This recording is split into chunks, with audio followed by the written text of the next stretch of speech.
وہ رات کا آخری پہر تھا۔ شہر پر سناٹا طاری تھا، البتہ شہر میں داخل ہوتے ہی چند کتے بھونکتے ہوئے ہمارے پیچھے لگ گئے۔ انہوں نے کچھ دور تک ہمارا تعاقب کیا اور پھر شاید تھک کر رک گئے تھے۔ میں کار کو اس سڑک پر سیدھا لیتا چلا گیا۔ ایک موڑ پر دو آدمیوں کو دیکھ کر میں نے ان کے قریب کار روک لی۔ وہ دونوں اس علاقے کے چوکیدار تھے۔ دونوں کے ہاتھوں میں لمبی لمبی لاٹھیاں تھیں۔ او بایا، میں نے کھڑکی کا شیشہ گرا کر ان کی طرف دیکھتے ہوئے کہا، جے پور کا راستہ کس طرف کو ہے بایا؟ ان میں سے ایک کار کے قریب آ گیا۔ اس نے قدرے جھک کر پہلے رتنا کو دیکھا، پھر میری طرف دیکھتے ہوئے بولا، یہاں سے سیدھا چلے جاؤ۔ ایک چوک پر ماروتی کا بہت بڑا بورڈ نظر آئے گا، وہاں سے کھبے کو مڑ جانا۔ اس سڑک پر اور بھی بہت سے موڑ ہیں، مگر تم سیدھے چلے جانا۔ ریلوے پھاٹک پار کر کے تم جے پور جانے والی سڑک پر پہنچ جاؤ گے۔ دھنیہ واد بایا، میں نے اس کا شکریہ ادا کیا اور کار آگے بڑھا دی۔ ماروتی کے بورڈ والا چوراہا وہاں سے کافی دور تھا۔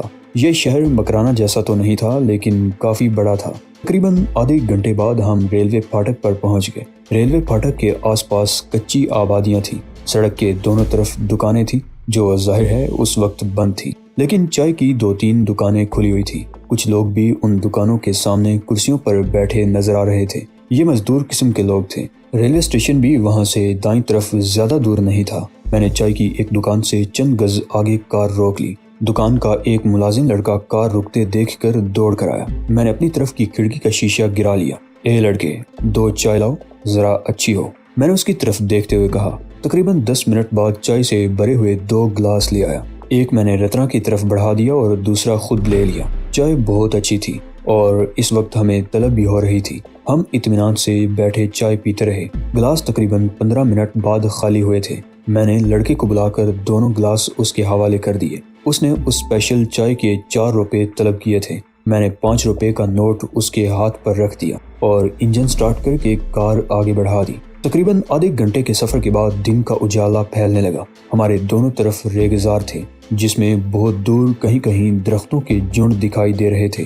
یہ وہ مقامات تھے جہاں تھوڑا بہت پانی تھا اور سبزہ اگایا تھا۔ دھوپ نکل آئی اور مزید آدھے گھنٹے بعد شہر کے آثار دکھائی دینے لگے۔ بہت بڑا شہر تھا اور بہت دور تک پھیلا ہوا تھا۔ قلعہ نما بعض عمارتیں دور ہی سے نظر آ رہی تھیں۔